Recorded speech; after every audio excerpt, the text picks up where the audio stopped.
je suis en compagnie du professeur Schmerber, qui est chef du service ORL du CHU de Grenoble-Alpes. Professeur, bonjour.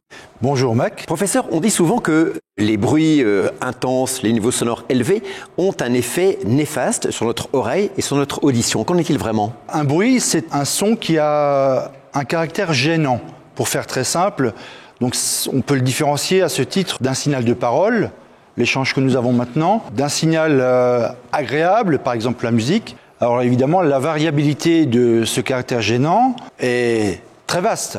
On peut différencier aussi un bruit impulsionnel, un coup de feu par exemple, d'un bruit chronique, soit dans des activités de loisirs, soit sur un milieu de travail. Si ce bruit est à intensité très élevée ou se prolonge très longtemps, en durée, ça va avoir un impact direct sur le système auditif. Et dès lors que la stimulation bruyante est prolongée et forte, ça va entraîner des dégâts irréversibles sur la cochlée et en particulier sur les cellules sensorielles que sont les cellules ciliées. Ces fameuses cellules ciliées qui vibrent lorsque le son pénètre dans l'oreille interne et qui vont transmettre au cerveau le signal du bruit, c'est bien ça?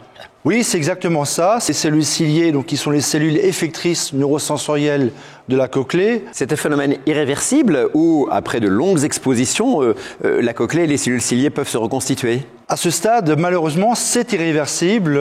Aujourd'hui, on ne sait pas vraiment bien les faire se reproduire pour régénérer une cochlée.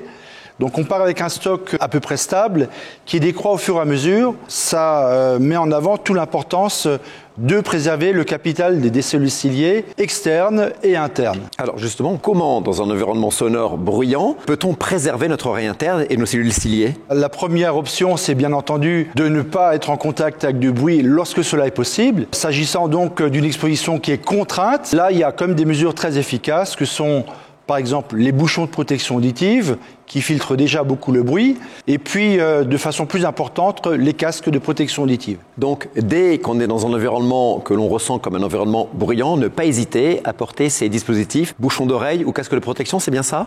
Oui, c'est ça, c'est exactement ça. Et je dirais qu'il faut le faire tout au long de la vie en plus, pas simplement dès lors qu'on a pris conscience que l'oreille s'est déjà dégradée, car là il est déjà un peu tard. De la prévention avant toute chose. Merci beaucoup, professeur.